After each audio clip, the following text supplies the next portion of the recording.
Gentlemen, what we're about to talk about today is tied directly to what you need to embody and do to have a masculine presence that a woman wants to be around. A masculine presence and polarity that will draw in the feminine. Now, some of you have already signed up for the Masculine Power course that launches next Tuesday, the 24th of June. For those of you who are in that course, I want you to know we're not going to be covering frame very much in the course because frame is something that is produced whenever you follow the other principles in the course, right? I don't nerd out on frame a lot. There's a lot of guys that are going to teach you about frame and give you all these tips on how to improve your frame. I see that as more of a surface thing, okay? So frame, we're going to talk about what it is today. It's good to be aware of it. It's good to learn about what it is so you can know when your frame is breaking or know what it looks like.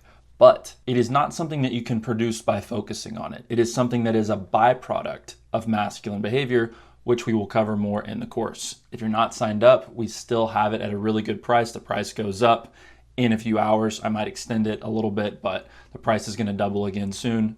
Click the link in the description if you're interested. And without further ado, let's talk about masculine frame. So I want to start out the discussion by looking at this statement right here that has been touted a lot in my space as truth. Masculinity creates femininity. Femininity creates masculinity. This statement kind of allows both sides to point the finger and say, oh, well, men would be more masculine if women weren't such 304s, right? I would be more feminine as a woman if men would step up and help me feel safe to do so, or inspire the femininity within me, or whatever the case may be. And that's not helpful, right? Pointing the finger at the other side, it's not very helpful. How can we take ownership of where we're at? So the truth is, masculinity cannot create femininity. Femininity cannot create masculinity. Why? Because God already created them. Okay, God already created masculinity. Femininity was already created by God as well. Point being, those energies and those states of being are already present within you. God has given you that capacity already. However, I will say that there is some truth to this in the sense that masculinity and femininity do encourage the other. Masculinity does encourage femininity. Femininity does encourage masculinity. And the point of today's video is to talk about how, specifically how masculinity encourages femininity. So to be even more precise, how does masculinity encourage femininity? Well, it does so through enablement. So it would be fair to say that masculinity enables femininity. Femininity encourages masculinity through inspiration. So femininity inspires masculinity. So both of these words, enables and inspires. You can enable bad behavior or you can enable good behavior, but that behavior was possible before your enablement, right? So it's not saying that a man has to be masculine before a woman can be feminine, nor is it saying a woman has to be feminine before a man can be masculine, but one does enable more of the other and one does inspire more of the other. So now let's talk about how masculinity enables the feminine. This enablement takes place in the context of what we would call masculine frame. So as we discuss frame, I want you to imagine a frame, a structure. This is a visual representation of frame. Frame is a container, a structure for something else to fit in. So if you're talking about a picture frame, it is a structure, a container for the picture to fit inside, right? So when we talk about masculinity enabling femininity, the feminine is dynamic. It has a sense of playfulness. It has a sense of innocent carefreeness, okay? And we could go on, and we will go on a lot more in the Masculine Power course as we discuss the feminine as well. However, we'll leave it at this for now. Dynamic, playful, innocent, and carefree, okay? These things that the feminine is in her most healthy and radiant form can exist in her own world, in her own frame, in her own container. But we start to lose bits of the carefree element because this frame, it provides structure and it provides protection. So the feminine, I want you to imagine, is this little ball of energy and radiance that loves to bounce around and play and have fun and dance. And that's what draws us as men to the feminine. Those of us who are masculine in energy love that about the feminine. It's dynamic, playful, innocent, carefree. We like that energy in our lives because it is a complement, a counterbalance to our lives. There's something about that we love to have around us. That's why feminine companionship is an attractive thing. So the problem is if this ball of femininity, if you will, is bouncing around unstructured, okay, that leads to dangerous outcomes. It leads to chaotic outcomes. Dynamism and playfulness and carefreeness can quickly become chaos, disorder, and destruction, just like fire that's not contained in the fire pit or the fireplace, right? So for femininity to be at its maximum beauty, at its maximum radiance, she has to have a frame, a container for that to exist in. And it's a type of container where she can bounce around inside and have all the fun and carefreeness that she wants, and she can do so with a feeling of safety and fun and enjoyment. She's not worrying, she's not stressed. She trusts her man, she trusts his strength, she trusts his protection, she trusts his perspective on the world. She's not micromanaging her every decision and move. She's falling into his frame. His frame is how he sees the world, how he's going to run things, and she thrives the best when she's within that. This is a practical way to explain how submission works, okay? And by the way, especially in today's culture, we're not doing arranged marriages. There's not 3 men and 3 women in the village and they all have to pair up. No. Women are choosing who they want to be with. So submission now more than ever is not some sort of weapon of the patriarchy. It is a conscious or maybe subconscious decision that a woman makes to voluntarily step inside a man's frame. It's when she, as her feminine, is out here in chaos and doesn't feel like she can fully express, fully feel safe, fully feel enabled, right? Enabled to be her full feminine self. She can then find a man who has a strong masculine frame that's more or less in alignment with her values and beliefs. And then she can voluntarily step into his world, step into his frame, and thus feel even more empowered and enabled to express her femininity more radiantly and fully, okay? So it's not some sort of an oppressive tactic. It's a power play by the feminine to attract, retain, and attach herself to a powerful masculine man for her own benefit. Now, in modernity, a lot of women are becoming more masculine. They're having their own frame and their own life, and they don't want to submit. They don't want to step into another man's frame, and they don't know how to articulate this or express this, and they don't know how it works. And so it results in them being attracted to men, but not able to settle down. And then we get, the old cat ladies and wine and all that stuff, right? So that's another topic. Today we're going to focus more on masculine frame itself. We have a lot of trouble with frame today because there's a lot of different ways to express frame, and that frame is expressed, but a lot of those ways are not readily evident in today's society. So frame can be expressed in physical strength. It can be expressed in conversation. It can be expressed in status. It can be expressed with rules and boundaries. It can be expressed with mood and social dynamics. And we could go on with that, but we're just going to leave it at that little list for now. The reason why these concepts of frame are so important to the feminine is because biologically, she is wired to seek a situation of safety so that she can be just a girl, right? It's the airport meme of her checking out and not paying attention to where they're going because her man is doing all of that. It's the leaving your wallet. It's leaving her wallet in the car. Not because she's a gold digger, but because she doesn't want to have to think about it. She doesn't want to have to worry about it. She wants to be just a girl and step inside his masculine frame, let him be the man, and for her to fully relax. She seeks this frame to step into because biologically she knows that she is the weaker vessel. She knows that she could get pregnant and be out of commission in many ways for months at a time and not be able to protect herself, go out and get food, etc. Now, the modern world, the modern first world bubble that we live in has changed this a lot. Back in the day, a woman was constantly reminded of the strength of her man's frame through him having to physically be a man a lot more in daily life, chopping wood, hauling things, protecting her. The connection to our biology was a lot more pronounced and a lot more real back then. Now, a lot of these references for frame are no longer needed. And so his strength is not needed as much anymore. His status is not needed as much anymore. We have laws, we have legal systems, and rules and boundaries are not needed as much anymore. So a lot of times she has a limited amount of things to reference.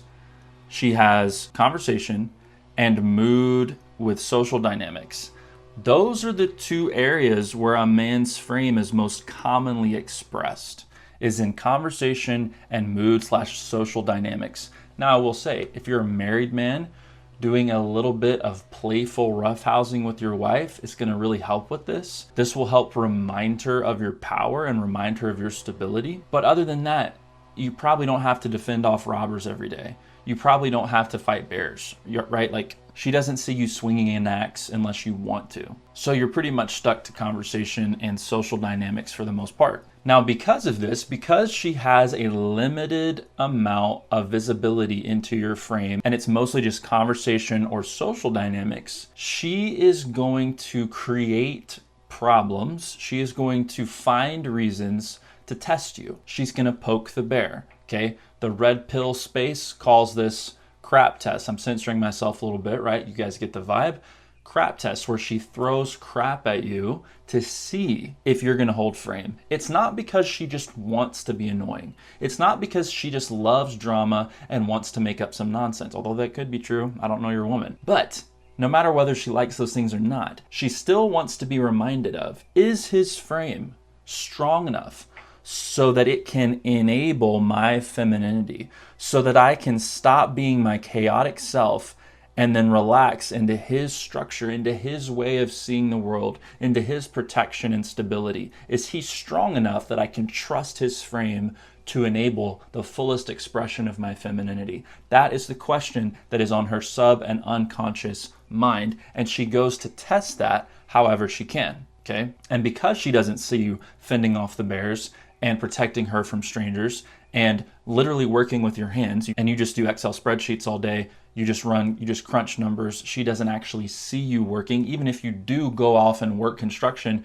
you're no longer working on the farm at home, you're no longer doing things that she's with you for to see your frame. So she is going to find ways to test you. And that's what these crap tests are called. If you fail these tests repeatedly, her judgment is that your frame is not strong enough to protect her and to enable her femininity. So then she gets the ick. So then she loses attraction.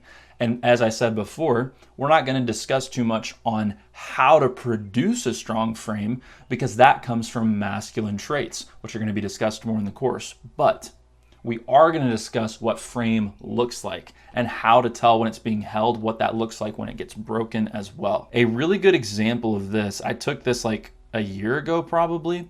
This is an example of what it looks like when frame is set and maintained by the woman. So as a reminder, frame is the structure and the boundary for a given context, and it's produced by the most powerful person in the situation. Okay? Now hear me on this. That does not mean that if you and I are in the same room as men that we have to have some sort of a cringy alpha male battle over who has the best frame. Because ideally, if we're friends, we agree on a lot of things. We can easily flow in conversation and bounce back and forth on different topics, and nobody cares because our frames are in alignment. And even if our frames are not in full alignment, we probably won't feel the need to battle it out on every single difference, okay? You only need to battle on your frame and fight to maintain your frame if something important is being threatened, which is usually not the case. But here's an example of a crap test, or in other words, a frame test by the woman. And again, she may be doing this because she actually thinks he's flirting. She may be doing this just because she doesn't feel loved. She may be doing this because she has an impulsive need to check his frame, because maybe he's been passive lately. Maybe she just needs a reminder of his power, right? Whatever the case may be, she's doing a frame check right here. She says, that waitress was checking you out. Were you flirting with her? So she's positioning herself as the investigator, as if to say, I'm going to check you out. I'm gonna see what's going on and see what the deal is. Okay. he accepts that frame by answering the question directly. Whenever you answer the question directly, you're accepting the frame of the question. And again, that's not bad. That's not necessarily bad. That's just how frame works. So if he does that, if a man answers the question, he is saying either this frame is one that I also have, or I just don't care enough to defend my own. So he accepts the frame. No, he puts himself in the shoes of the defendant, okay? So now she escalates. She said, so why were you so friendly? You weren't that nice to me all day. Now she's positioning herself as the judge / prosecution. So she's saying, hey, I'm not convinced. I think maybe you were flirting with her, because if you weren't, why were you so friendly? You weren't that nice to me all day. Hey, I'm the woman you're supposed to be nice to. You weren't nice to me, but you were super friendly with her. So he continues to accept his position as the defendant. He is accepting her frame in this case. He has fallen for the trap in a sense, because now he's arguing with her in her world, according to her terms. He's giving his excuses. She was just smiling and bubbly, and so I was just being the same way. Not a big deal. She continues with the prosecution. So am I not smiling and bubbly enough for you? Of course you are, babe. Please stop. So why then don't you flirt with me too? Right? Accusing, defending. Now, sometimes it's good to accept someone else's frame if you think that you can win within the system that they create. Homeboy here could definitely not win this argument in the system that she was creating. That's why some less emotionally intelligent, like men's influencers or red pill guys, will tell you to never argue with a woman. It sounds kind of sexist and misogynist, and it kind of is.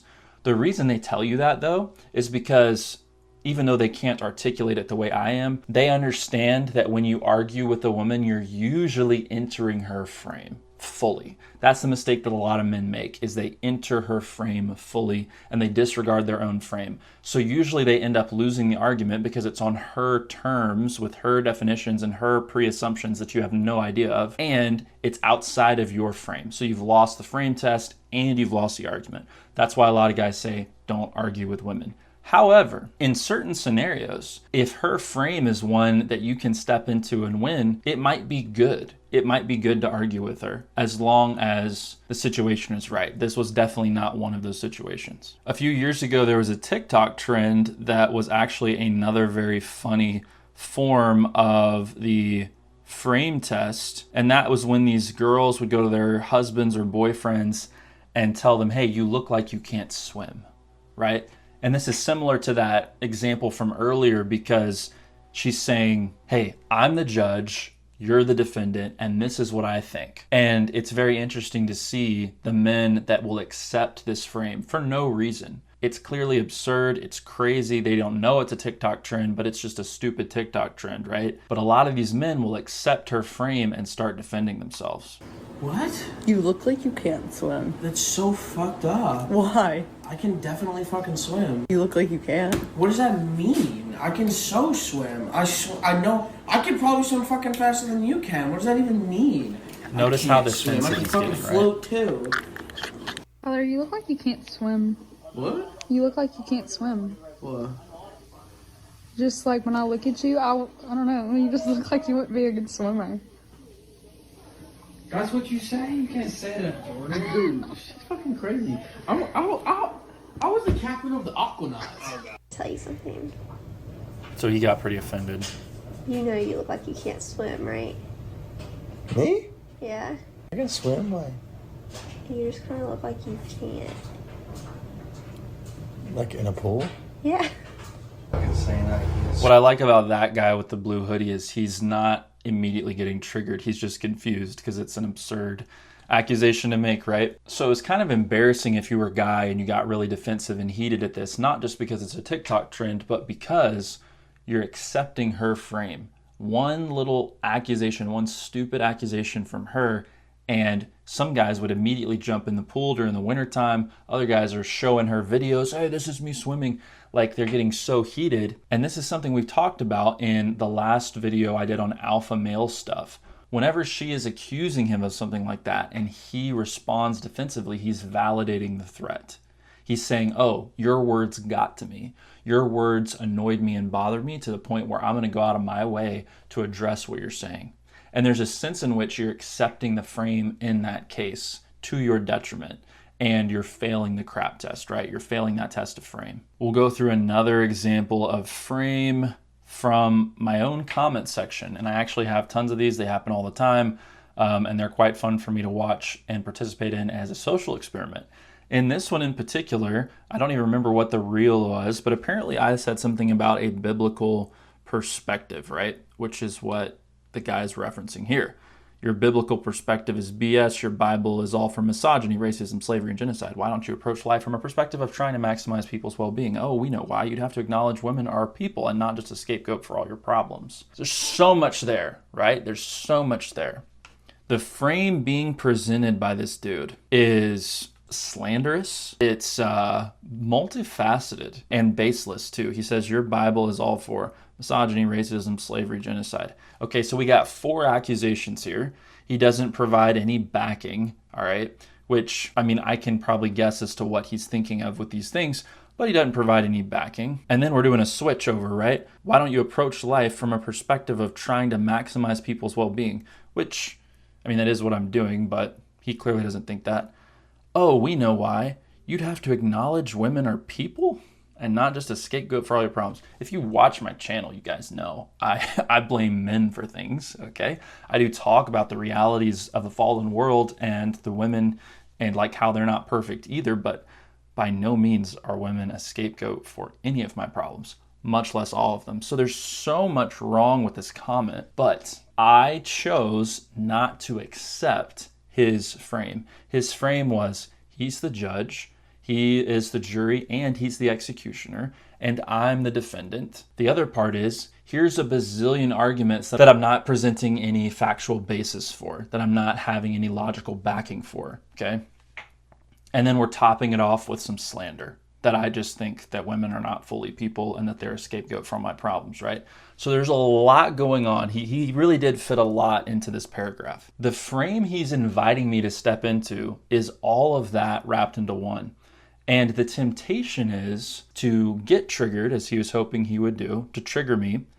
And again, that would be if I acknowledge a threat, right? If I respond defensively, then he succeeded in triggering me. He succeeded in me stepping into that frame of accuser versus offendant, right? So I didn't do that. Instead, what I did is I picked my own frame for the conversation and leaned into that with a calm dismissiveness, okay? And it was a lighthearted poking fun. I said, you have the cat picture and angry slander, but missing pronouns in the bio, which are all true. How did you graduate liberal troll school? Standards are low these days.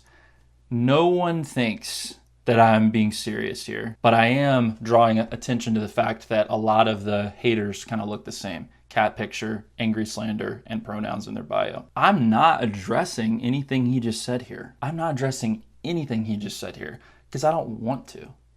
I don't want to, all right? Instead, I'm playing the game for engagement. I'm playing the game for algorithm. I'm playing the game because I know that a lot of people are going to read his comment and a lot of people are going to read my comment too, right? And then people will continue to engage, right? And then he ends up accepting my frame of sort of a personal attack, even though this one was very lighthearted. He gets very mean again. Smarter than you any day. You swallowed centuries of propaganda down your willing throat. Right, so again, no logic, no logical basis for this, just being slanderous and angry again, just like I said. So I didn't respond to that. Other people came in and argued with him more later. I didn't really stay tuned for that part. What's important to realize with all this is the ability to hold frame and be calm in those situations and not get triggered is tied to masculine traits, okay? You can't just nerd out on what frame is and be like, oh, you know, in every conversation, in every interaction I enter, I'm going to hold my frame. Like, I mean, you can do that if you want, but that's not going to work.